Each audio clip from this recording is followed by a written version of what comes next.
pictures, and he called me, didn't know how to log on, I could get it. You've been out in the sun. Yeah, a little bit. A little bit. Enjoyed my couple days off. How you doing? Good. Test.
second, Chairman, to get the We're in no hurry. Got all night.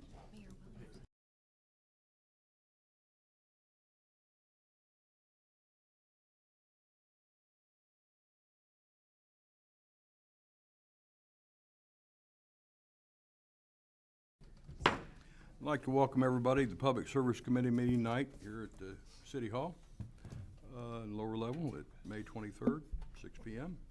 Roll call, please. Alderman Sherry Pickering. Eve Ludwig. Present. Tricia Teague. Present. Robert Williams. Present. Darren York. Present. John Cooper. Here. Chairman Rick Streebing. Here, 6 present. 6 present. The co-chair is on vacation, so that's why she's not here this evening. Okay, item number 2, approval of minutes for 4/25/23. I'll need a motion and a second, please. So moved. Second. Is there any questions on the minutes? If not, all those in favor signify by saying aye. Aye. Against? The ayes have it. And number 3 is approval of the agenda. I'll need a motion and a second to approve the agenda in front of you this evening. So moved. Any questions on the agenda? If not, all those in favor signify by saying aye. Aye. All those against? The ayes have it. Thank you very much.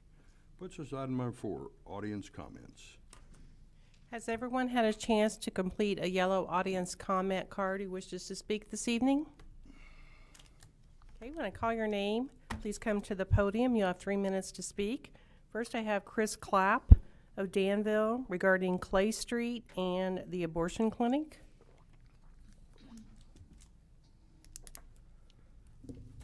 Excuse me. You want me to Geez, lower? Ashland's gonna come and help you, sir.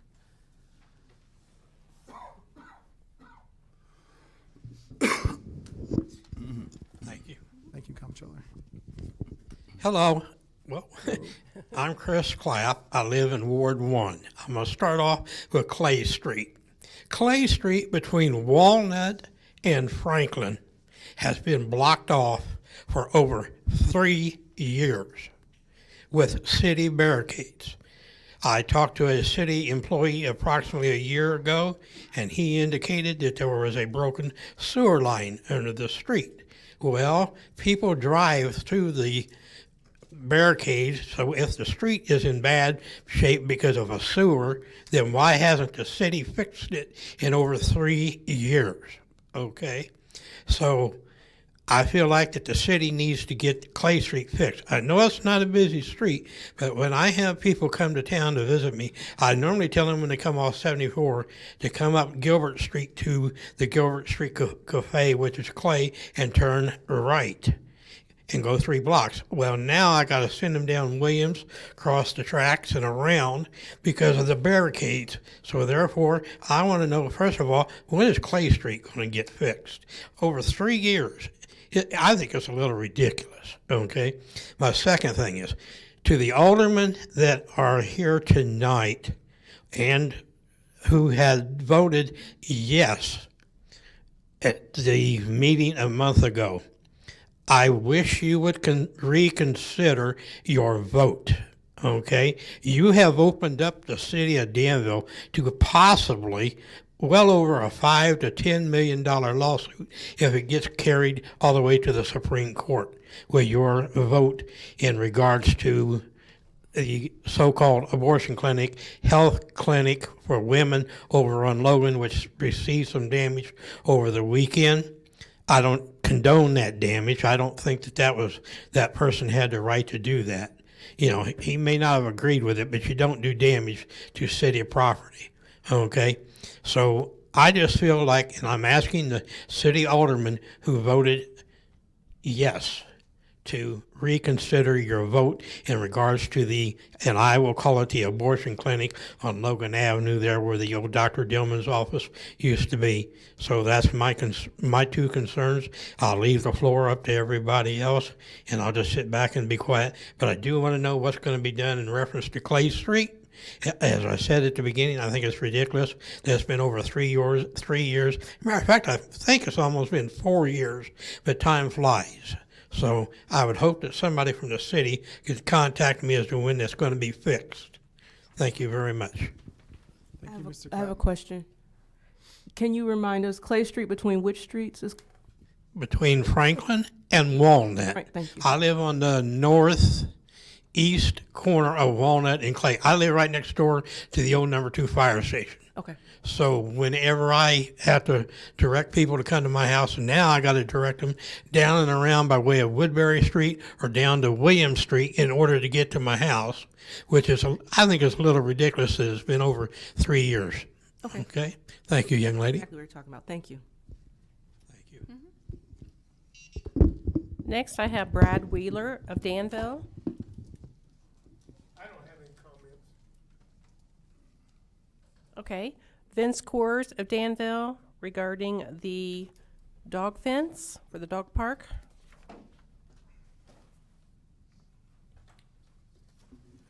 Good evening. I'm Vince Coors. The Fetch Dog Park has a board that operates the facility on city property with a lease.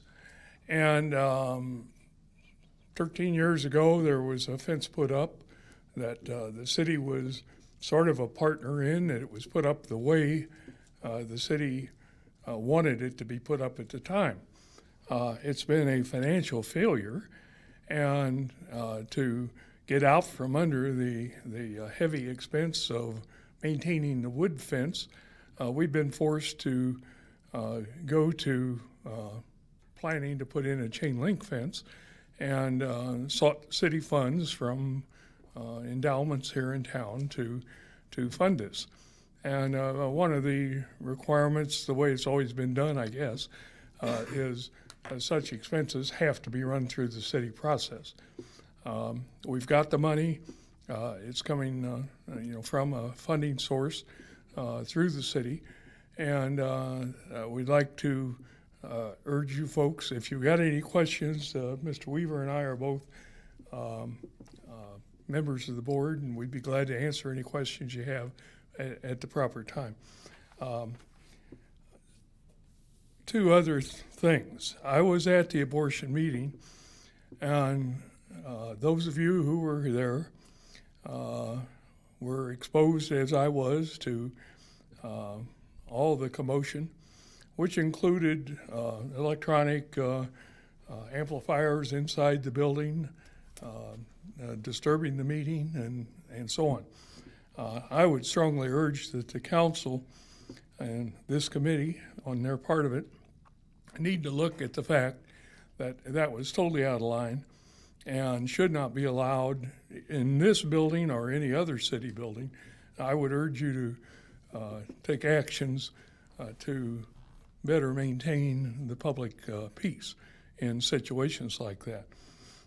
I want to commend the members of the council that supported this. There's been a lot said about the financial encumbrance that the city is undertaking, and I don't believe that's a correct situation. I believe the city has assurances that any legal matters that come up will be funded through an outside source. And I think it's a red herring to say that we're going to incur $10 or $20 million in financial expense down the road. I know it appears what we're doing on the abortion front is against Illinois law. I'm here to tell you, I'm not an attorney, that's a law that needs to be changed. It was foisted on us in 2019. It needs to be found unconstitutional. Thank you very much. That's all I have, Chairman. Does anybody else want to address the committee this evening? All right, thank you. Puts us chairman's comments. I don't have any. Number 6, approval of payrolls for 5/19 of 23. I'll need a motion and a second to approve the payrolls. So moved. Second. Is there any questions on the payrolls? If not, roll call, please. Alderman Pickering, Ludwig, Yes. Teague, Yes. Williams. Yes. York, Yes. Cooper, Yes. Streving, Yes. 6 yes. Yes, the motion carries. Thank you. Puts us item number 7, approval of vouchers payable for 5/23 of 23. I'll need a motion and a second. So move. Second. Is there any questions on the vouchers payables? If not, roll call, please. Alderman Ludwig. Yes. Teague. Yes. Williams. Yes. York. Yes. Cooper. Yes. Pickering.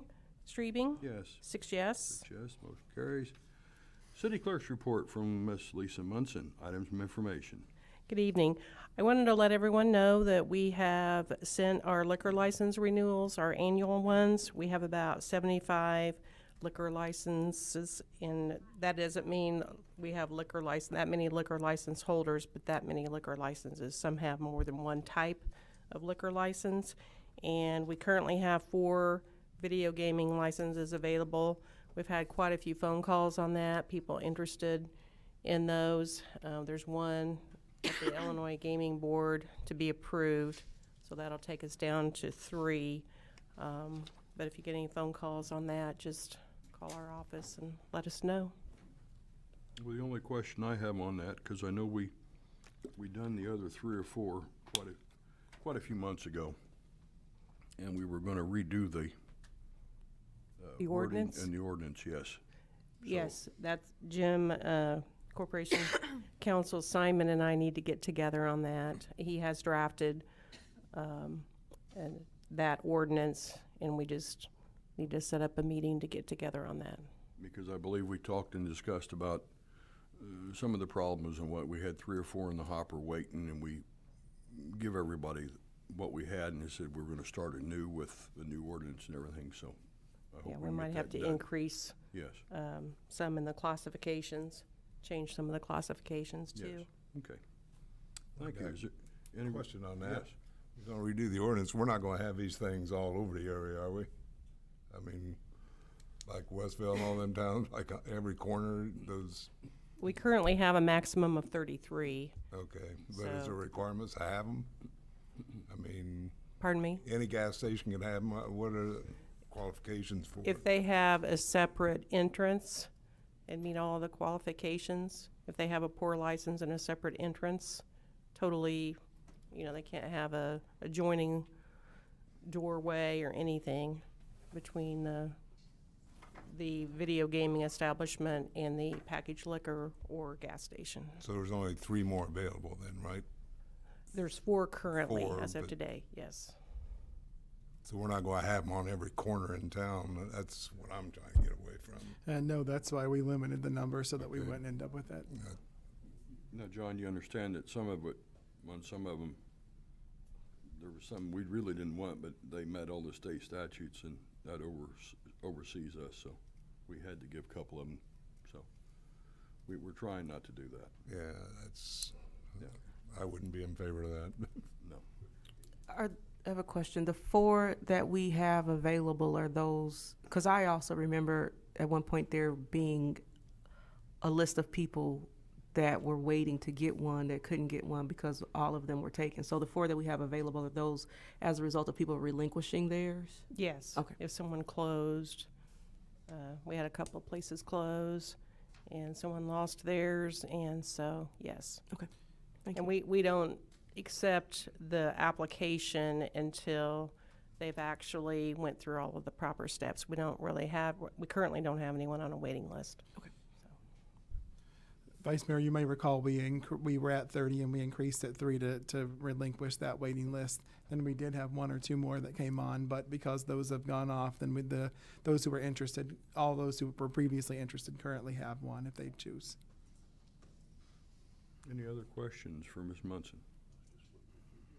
All right, thank you. Puts us item number 9, Finance with Ms. Ashton Macy as our comptroller.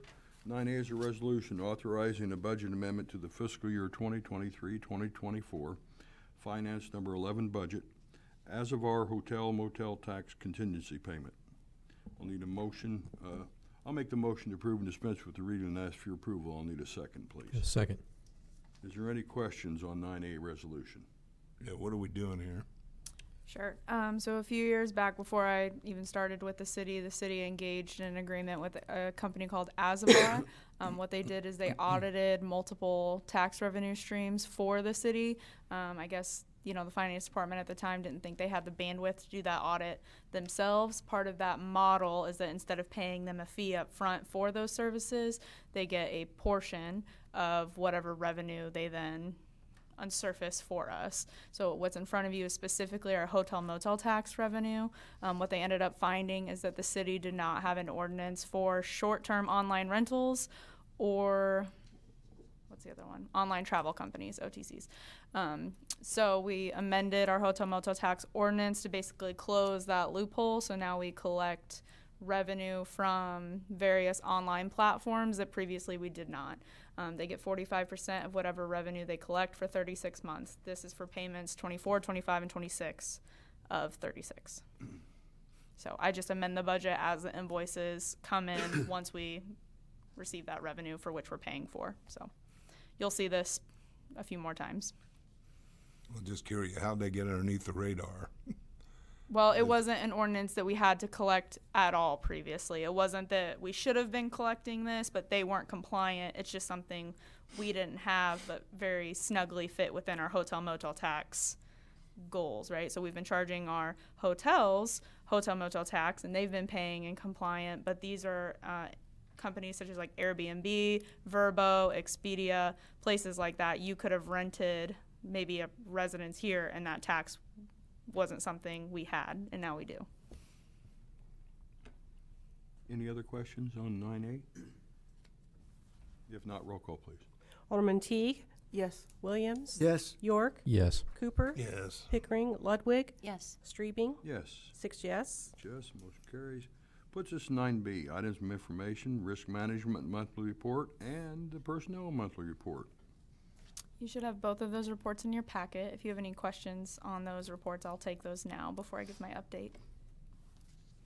So I have one question. I was reading the report, and I know that we have what I believe to be a new position or possibly a transfer of former Treasurer Kareth Klawicki into the mayor's office as auxiliary assistant. Can you point out to me where that position is on this report? Because as I was going through it, it didn't seem obvious in any of the things that's on here.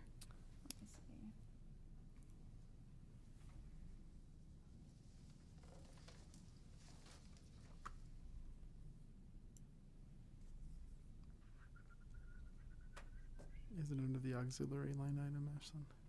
Comptroller. The only auxiliary items that I see are under part-time. I don't know if she's part-time or full-time. And then they're by department, but there's no mayor's office under that part-time breakdown. Yeah, it looks like that inherently got left off, so I can update that report and resend it out. Okay, thank you. For those of you who don't know, my assistant slipped on ice in our parking lot in the middle of February and broke one of her vertebrae. Fortunately, it's not healing well, and I was without an assistant for 3 months. Fortunately, Kareth has agreed to step in and help out until such time as Mona comes back or she secures other employment. So will you send that out to us quick, or Yeah, by tomorrow. next meeting? Okay. Tomorrow. Any other questions? All right, thank you. I do have Okay, just go a ahead. little small update. I wanted to let you guys know kind of what finance has been working on. The theme in finance for 2023 is to do what we're doing well or better than what we're doing before. I started, as you know, December 2019.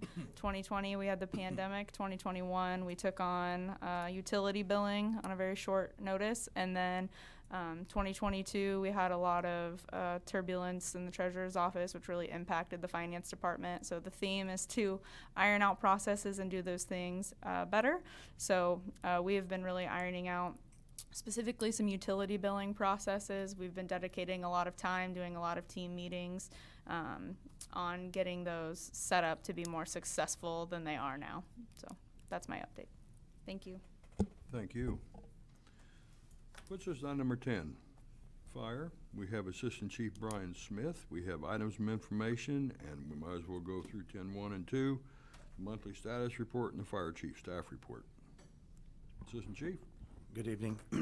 Chief Marcotte is at a conference this week, so he asked me to be here in his stead. As far as what it is that you're wanting me to present to you. AC, can you lower your mic a little bit, please? Thanks. Okay.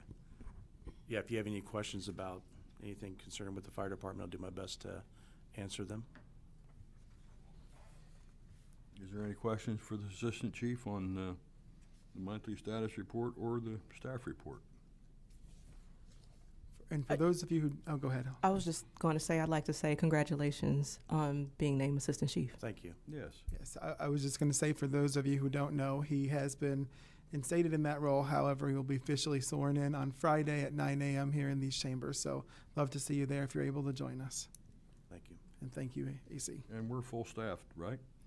As of now, we do have 6 probationary firefighters that have just completed all their training. They are on shift now. They will actually start counting towards manning next week. And so hopefully that's going to help relieve some of our issues concerning overtime and things like that. And then there is a grant we've applied for 6 more, potentially 6 more firefighters this year under the SAFER grant. And we should find out the answer to that if we get it or not, I believe by August, sometime in August. I have some other questions, but usually when I ask it jinx everybody, so I'm not going to go there this evening. So. Thank you, Chief, Assistant Chief. Thank you. Puts us to item number 11, Human Relations. Ms. Finch isn't here this evening. Items of information and monthly status report. Mayor, what do you got for us? If you have any questions, I'd be happy to answer those. That office is busy as usual. Today is Administrator Finch's wedding anniversary, so that's why she's not with us. If you see her, congratulate her. All right, no questions in, thank you. Puts us to item number 12 and 12A, Information Technology, Agnell De Silva, Administrator. We have a resolution authorizing the purchase of Office 365 subscription for the Information Technology Division, number 20. I will make the motion to approve and dispense with the reading and ask for your approval. I'll need a second, please. Second. Is there any questions on 12A resolution? Yeah, what does that basically contain? So this is basically our suite of applications, the software program that we use for called Microsoft Office. I mean, every computer pretty much has Microsoft Office. So back in 2016, we signed a contract through the state with Microsoft. So we locked in the price, for perpetual licenses. That way you don't have to pay a yearly fee. So we had a pretty good, good savings actually. We saved about $280,000 for the last few years because Microsoft was trying to push us to pay like a subscription fee back then. So they finally stopped supporting the version of Office we have. So this will be like a full suite of Office applications, so we don't pay an upgrade fee or anything. So upgrades are included in the subscription. It's a annual subscription. Thank you. Any other questions on this resolution, 12A? Go ahead. So it's $134 a year for each computer? No, that 134. Yes, that is correct. Per license, so per user. I just want to let people know because I pay for Microsoft Office at my business, and that is a very good price. So we go through the state, like a joint purchasing contract, and I shopped around, looked at other private entities that's resell, but I think this was a better deal for us. This was actually the lowest I found out there. Any other questions?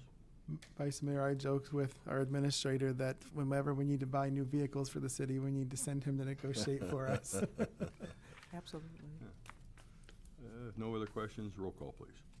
Alderman Williams, Yes. York, Yes. Cooper, Yeah. Pickering, Ludwig, Yes. Teague, Yes. Streebing, Yes. 6 yes. 6 yes, motion carries. Puts us items of information and monthly status report. Agnell? Sure. So there should be a monthly status report in your packet. Do you have any questions on the report? Looks like none. Okay, so just a couple of updates. First of all, I would like to thank my team. I mean, Aaron, Suhail, Adam, they do a great job. I mean, it's a lot going on in the back end. They've been doing everything they can to keep our systems up to date and, being more proactive. So I just wanted to say thanks to them and appreciate all that they do. Second thing is AT&T has started their construction process for the new fiber between the buildings. So they just showed up today in a couple of buildings. So we're hoping by end of July we'll move over to AT&T and decommission Comcast services. That's all I have. Thank you for what you and your crew do. Believe me. Thank you. Makes it a lot easier on all of us. Thank you. Thanks for your support. And I'm not very much on a computer techie, so let me tell you, that's a lot.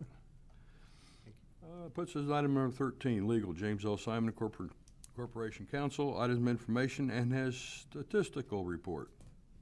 You have our April report of cases filed and pending, and our year-to-date cases filed and pending, as well as the memo that I always include with that, so you don't have to go looking through prior emails or packets to see how those reports are organized. As you know, we hired 2 new environmental code inspectors, Dan Brown, no relation to Rick Brown, and Brandon Schweizer. At this point, these 2 gentlemen, which happen, by the way, to be vets, have been progressing amazingly fast. We're beginning to talk about turning them loose on their areas sometime next week. We have a little problem with a vehicle, and Carl is being real good and working on that for us. We're down a vehicle. Just so you got the maps last week. In the north area, just so you know if it's not marked on the map, Kenny Harden is now responsible for the north area. Rick Brown is responsible for the south area.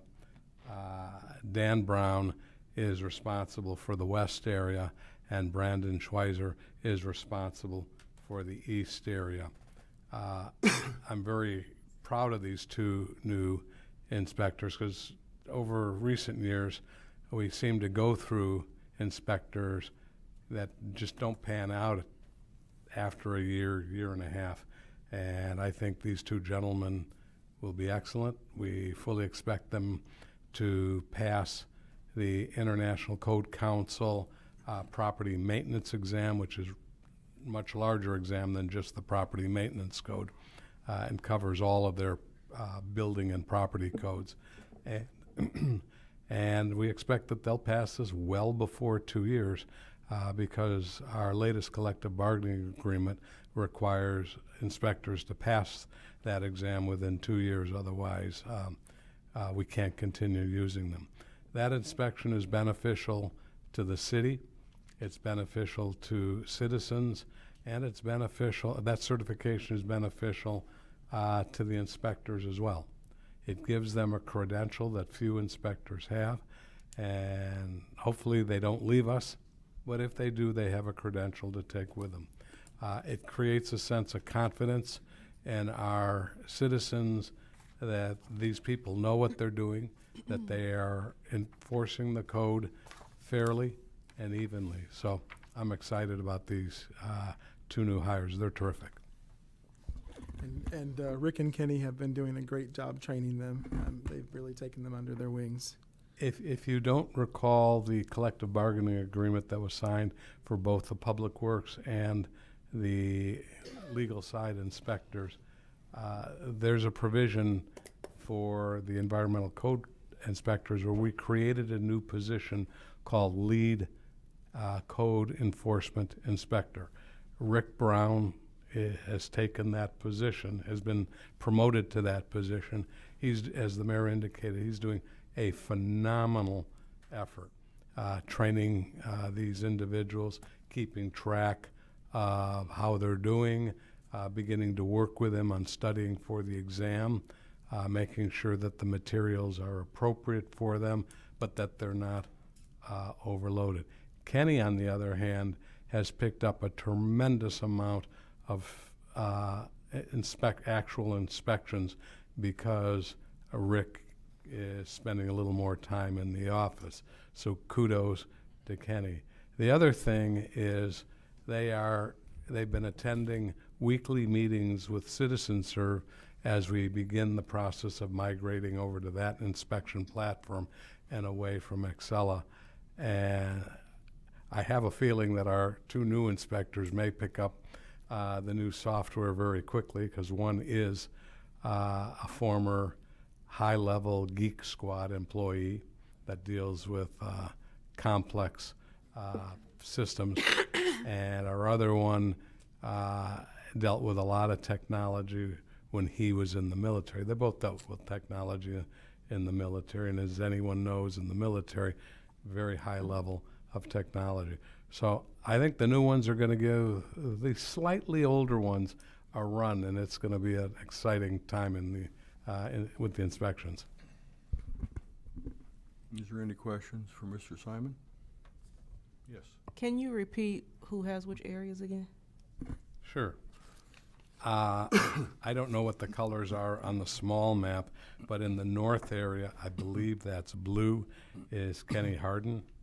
In the south area, and if I'm not mistaken, that's kind of a salmon color, that's Rick Brown.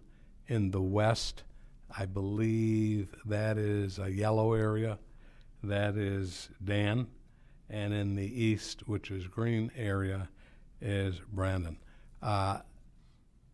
I have to say tremendous thank you for Adam in Public Works, because he worked very hard on trying to balance these areas in terms of numbers, on average numbers of violations, size of the areas, numbers of structures within the area.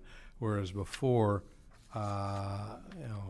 Kenny Hardin's old area had a large predominance of structures that are in violation of property maintenance code. So I think this is going to run more smoothly.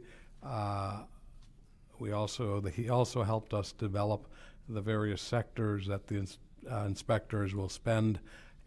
Every day they take a particular inspector unless there's something important going into another area or inspector that they're called on for help.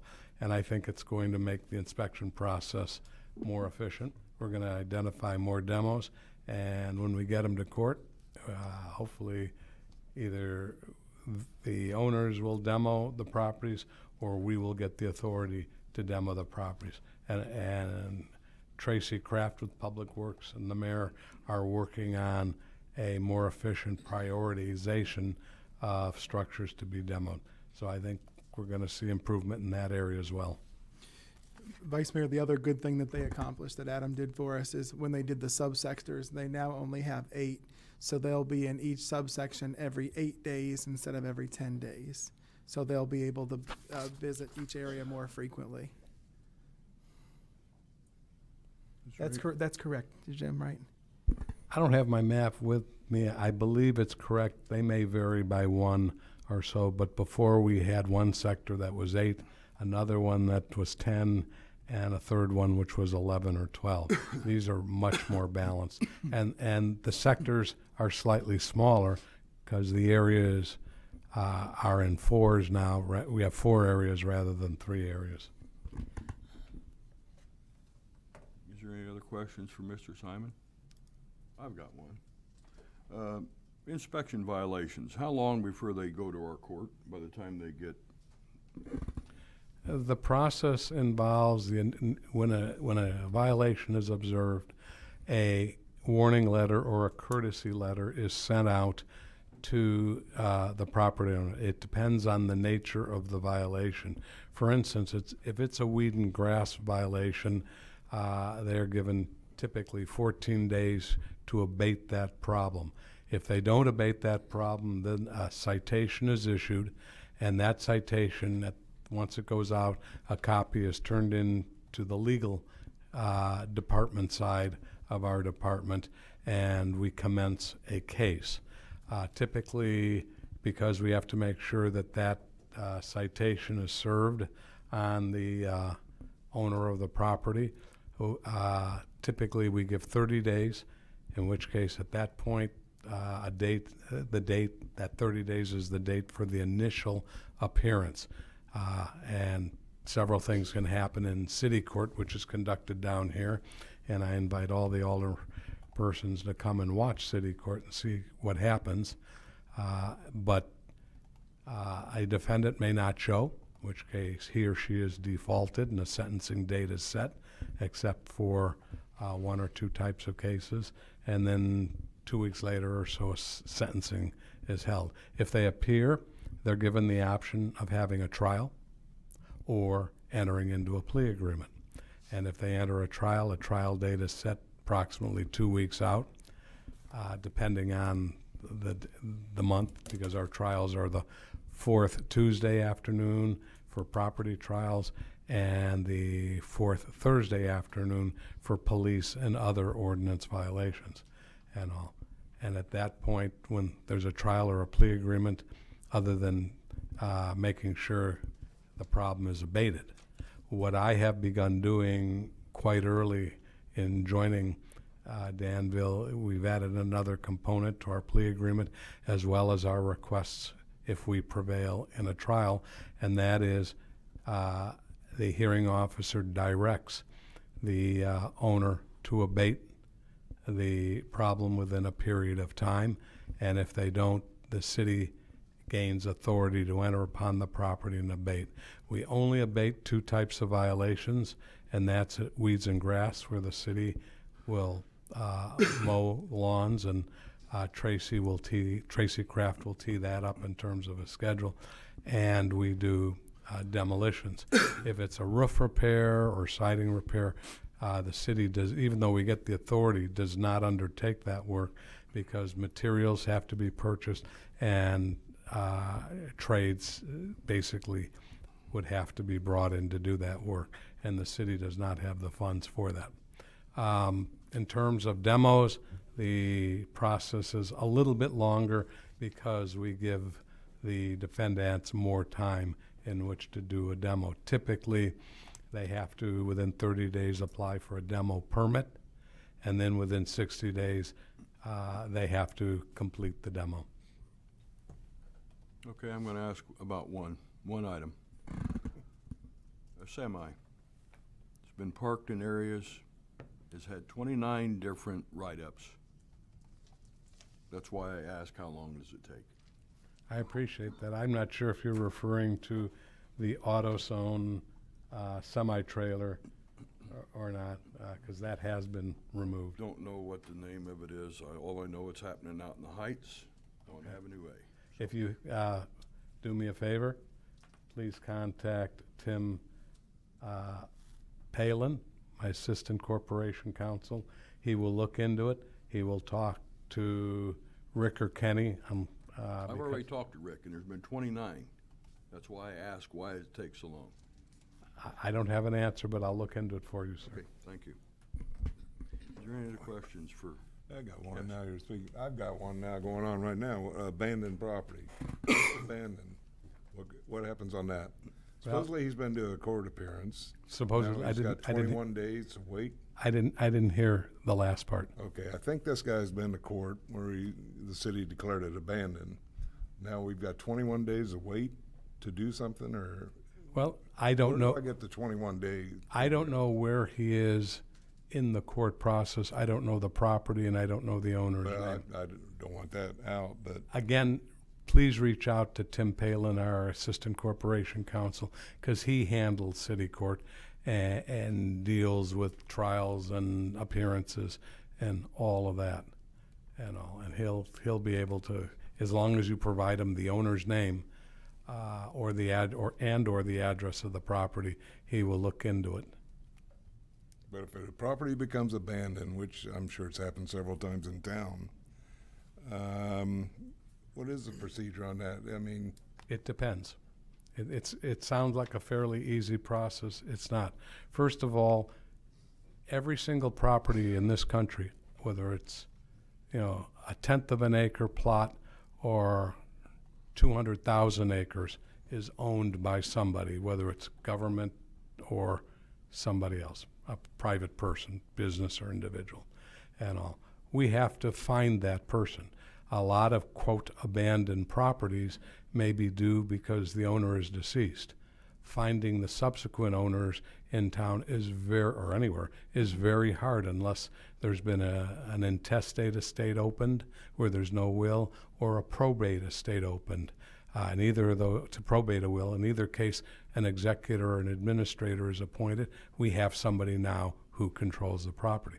A lot of times, most times, rarely do we find that situation to exist. People transfer properties with quitclaim deeds, do not record their deeds, the purchaser, they just hang on to it thinking they own, and they do own the property. They're exposing it to other liens and all. But if we know the owner, if they don't appear on the initial appearance, then a default is entered. A couple of weeks later, a sentencing is imposed. If they don't show up for that, a fine and court costs are imposed, and we ask and always receive an order that orders the owner to, in the case of a demo, again, it's getting the permit and then doing the demo. And if they don't do it, we get the authority to do it. When the city, assuming they don't do it, when the city does the demo is a whole nother matter, because we have lots of properties in this situation. And Public Works and Tracy and his crew only have so much money to do these and so much time to do these. So, a year and a half ago, we did 103 demos.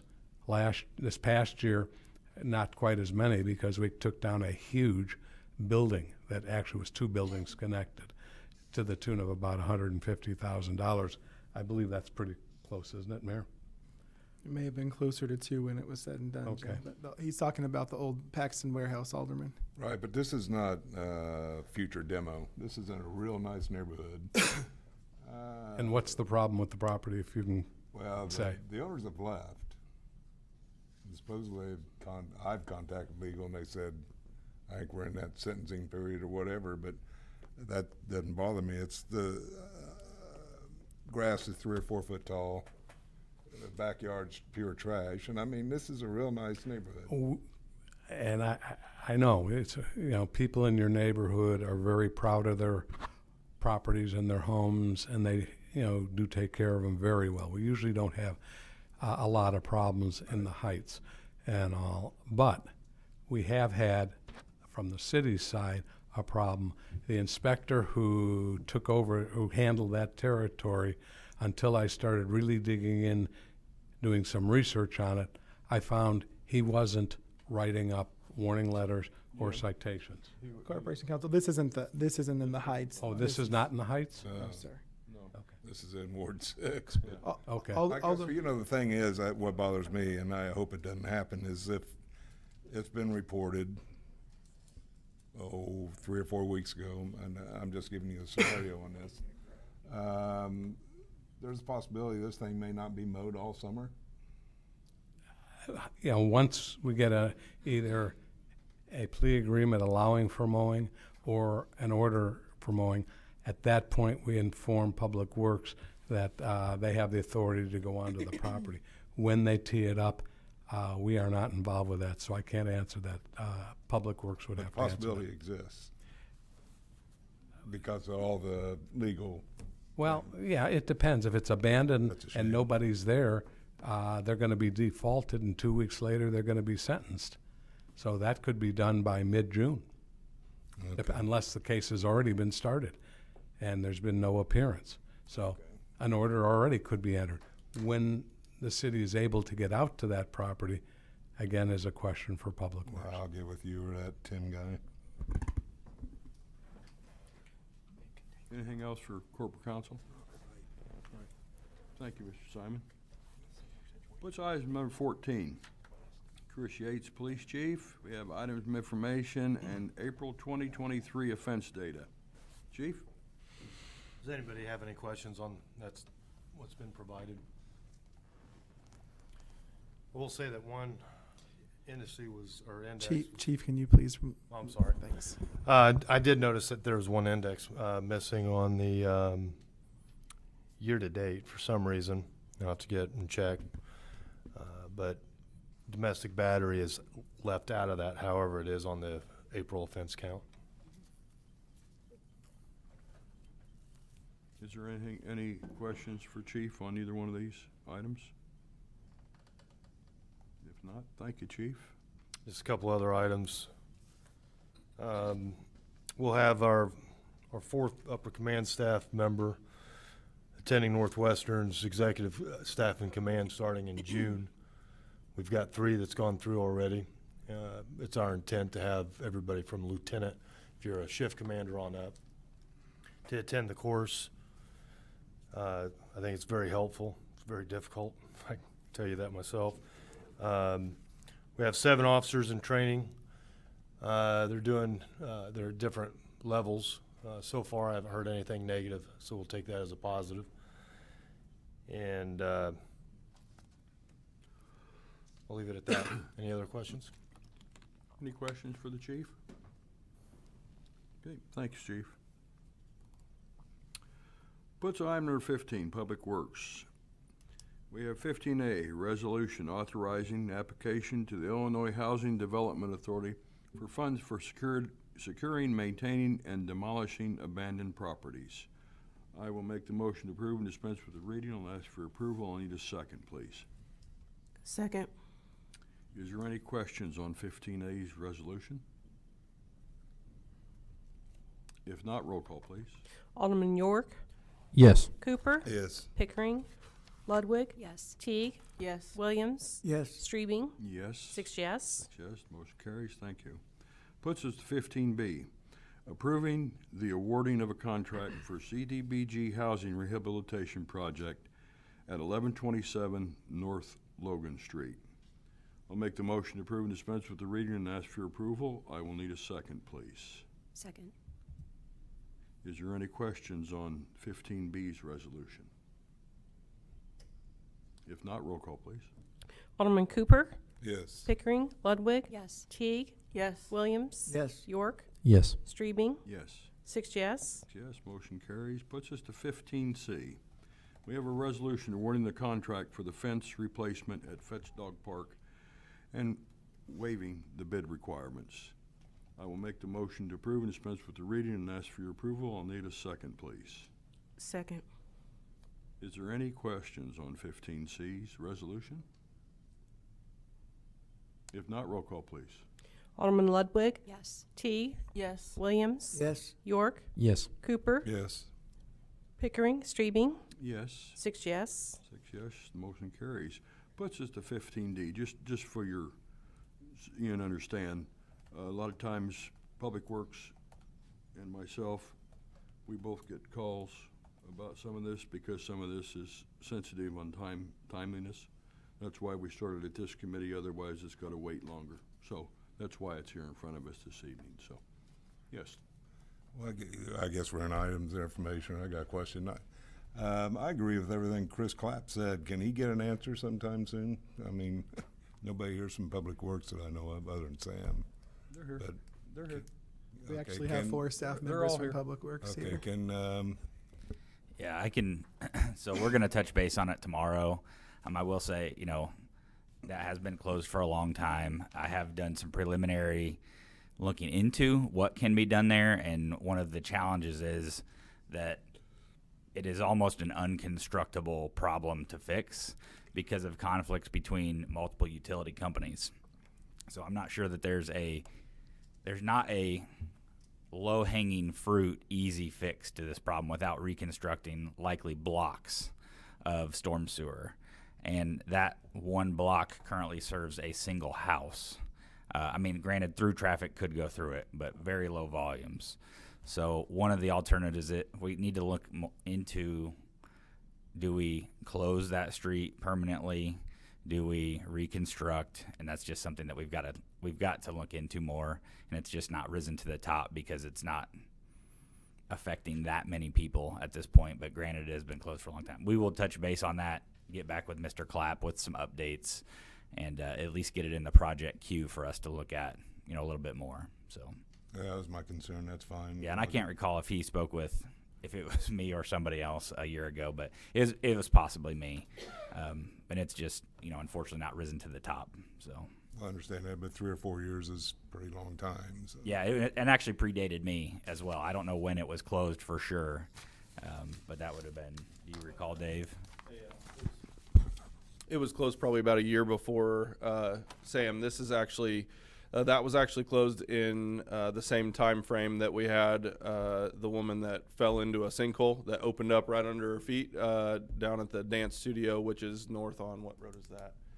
That's the east-west road to the north of that. I can't remember. It's not. Woodbury. It's Woodbury. Woodbury. Anyway, but that entire section of storm sewer from Woodbury south all the way to the railroad tracks, we couldn't even get a camera 20 feet at a time through it because it's in such bad shape. Above it is the main duct banks that serve all of North Danville. It's basically AT&T's supply for Danville to Hoopston. Yeah. So, and it built in the early 1900s, takes up over half the alley. There's a sanitary sewer there, a storm sewer there, numerous other utilities, and anyway, there's not a relatively inexpensive solution that doesn't involve reconstructing multiple blocks of sewer, and doing a kind of a major study on that. So we have added it to our stormwater master plan list, and it's being prioritized with those projects, but that's pretty much the update we have on it at this point. Oh, that's fine, as long as somebody gets in touch with him. Will do. I mean, I think he's due an explanation. One other question, did a truck break down on the garbage route today? Because I've had a couple of calls on that already. Yeah. So we had breakdown, and then also we've had a few people get hurt, and then we had a couple call-ins today, which caused us to not be able to run the routes like we normally do. So I was actually going to add this in the items of information, but if your yard waste didn't get picked up, I believe solid waste got picked up completely. I believe it was yard waste that didn't quite get completed. I was going to just announce if someone's yard waste didn't get picked up, leave it out, and first thing in the morning they'll be there to get it picked up.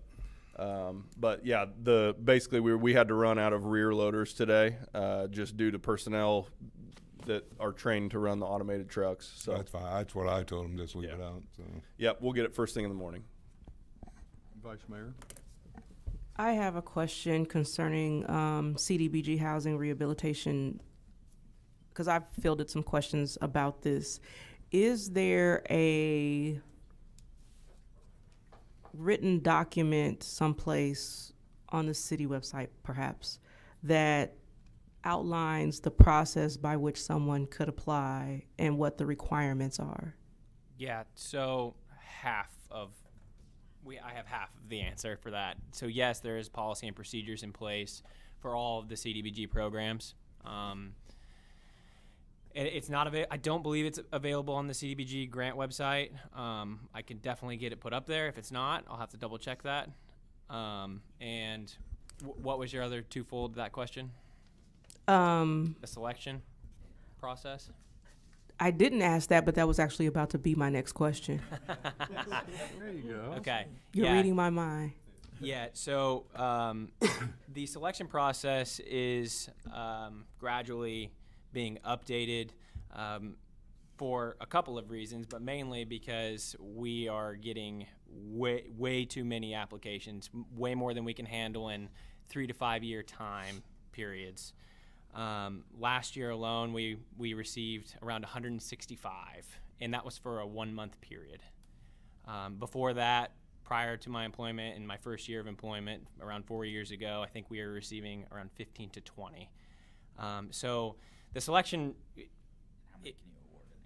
basically the selection was limited to funding. Right now, we're putting $250,000 out of the action plan towards rehabilitations, and obviously construction costs have skyrocketed, which is why we have to keep coming back to council for approval. So there wasn't much of a selection process back then. It was whether or not the program could afford it or if the house was actually worth rehabilitating for its value. But now we have a housing steering committee. It's made up of building officials, myself, and a couple of other individuals that thoroughly reviews the properties. Is it within the scope of work, within the budget, and is it somewhat in a target area like Edward Street or Beard Street where we have infrastructure projects? And then is it worth it, and what are the demographics of the house? Those are all scoring criteria that are weighed into. So basically, we try to pass 20 to 30 annually that get on a list, and then unfortunately, they have to wait for around 1.5 years to 2 years to get up on the list for actual income verification, complete work write-ups for the house to see how much it's going to cost and all of those items. So it's a long process. And in that process that you described, is there some sort of objective prioritization that occurs? Not written in our current action plan or comprehensive plan. There are no target areas within the city of Danville. That was intentional back in 2020. We had timeliness expenditure issues at that time period, and we needed to go citywide with our funding. Likely within the next 5-year cycle of the comprehensive plan, there will be target areas where CDBG funds will be more focused, like blight, rehabs, infrastructure projects. Vice Mayor, I think you were asking though, not that you were. I believe you were asking, is there how are they scored, or what's the criteria of how they're chosen? Right. You guys do the scoring contest on certain criteria. And Yeah. So it's each property is given a score. If you could explain that process to her. It's based on several things like condition, age, meaning demographics, all HUD requirements, race, how many people are in the house, things like that. So you get a higher score on the application if you meet all those certain criteria. And then is there an application window, or are people just applying throughout the year? Yeah, so it used to be all year round, but now we open it up to the public after our CDBG funds are actually allocated to the city. And we put out a press release, and then Yeah. we do the text now and all the other. Which medium. we won't know. They just send the funds one Okay. day. So, whatever you have, that's in writing? Can you email me? Yeah, absolutely. Thank you. Yeah. And I think too, some of the reason why we changed from the areas like we done for a while was because when some of these guys took over, there was money that we were gonna lose if we didn't use it. Because they weren't moving it fast enough. So now I think we've got the other part of it. We'd like to move it faster, but now we don't have all the money to do it, so. Chairman, I Yes, Yeah. go ahead. Logan, you referred to different CDBG programs. So I'm aware of some of those, but can you kind of just identify what those are? Yeah. So public infrastructure these are all in the action plan. Public infrastructure dollars, blight removal, home rehabilitations, public service dollars, homeless shelter assistance grant, and administration. Okay. And the contact within the city for applications? Yeah, that'll be myself or Christina Turner Turner. actually Okay. takes in and vets the initial applications. Okay. Yep. Because I'm part of the problem for those huge number of applications. No, it's great. Keep I going. tell everybody. Yeah, keep going. Okay. So you're the problem. Okay. One of them. Alderman York, okay. And one of my concerns is I've heard there are people who need the funds, especially some of our elderly, who have been in their houses 40, 50 years, who may not have the means anymore to continue to update the house in the way that it needs or maintain the house in the way that it needs, and are not necessarily aware of the program. And then you have situations in which, and this is why I brought this up because this was a conversation I had over the weekend, and then you have situations in which, well, their house could be darn near falling apart around them, and they haven't even applied for the program because they don't know about it. And in the meantime, there are other houses that are in much better shape who might be on the list already or getting funds. And so that's one of the reasons why I asked about the prioritization, because I would imagine that some of the prioritization is based on, like you said, the state of the house and whether it would be worth it and all of those things. But to be able to have something that's documented that I can refer back to and explain to people, or any of us for that matter, I think would be helpful. And if we see that things might need to change, then we can point to possible pieces of it that we might want to see changed based on what we're seeing in our respective neighborhoods. Yeah, because I think like you're making a good point, because they get a little older and they can't do this and they can't do, and they don't know about it. Well, next thing you know, it gets worse. And next thing you know, it's falling apart, and now we have to demo it. We have to demo it, yes. Yes. All right, anything else from item information over there? If not, closed session, doesn't look like we need that this evening. Darn it, I really wanted to go in there. 17, anybody have items of information for the good of the cause? Chairman, just briefly, if I may, the casino today was the first day of testing. That should be ending right about now. They'll have the second day of testing tomorrow, and if things go well, then we hopefully can still be open by the end of the month, believe it or not. But we will not know until we finish those testing dates and they get their feedback on the Thursday. So. I know they were out there running around pretty hot and heavy today, trying to put out problems and fires, so, yes. They just put the fountain in. Yeah. Alderman? Yeah, I'm getting calls on the casino opening. Can someone bring us up to date on that? Yes, Alderman, they have the preview days that were by invitation only today and tomorrow, and that's where the state comes and observes and works out. They work through all their kinks, and if that goes well, they'll get a report Thursday. If that goes well, then hopefully we should still be opening by the end of the month. So this is an invitation to the aldermen and. Yes, sir. An invitation was emailed to all of us. Okay. Okay. And I think you can probably still get in for tomorrow. I was going to say, if you haven't been able to, Said then Thursday, we'll yeah. get you. We can help get you set up. Which is the day in tomorrow, which is Wednesday, yeah, so. Right. It's too late.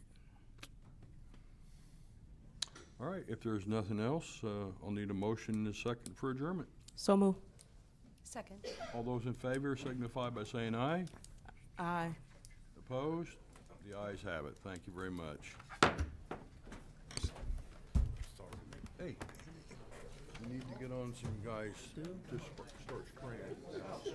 I had What was your name They again? need to spray the pond too. You spell with an I or a Y? Put all that- Okay, Brian Smith. Yes. I doubt if I'll be here Friday morning because I'm leaving early for the weekend at some point. Just how long have you been with the department?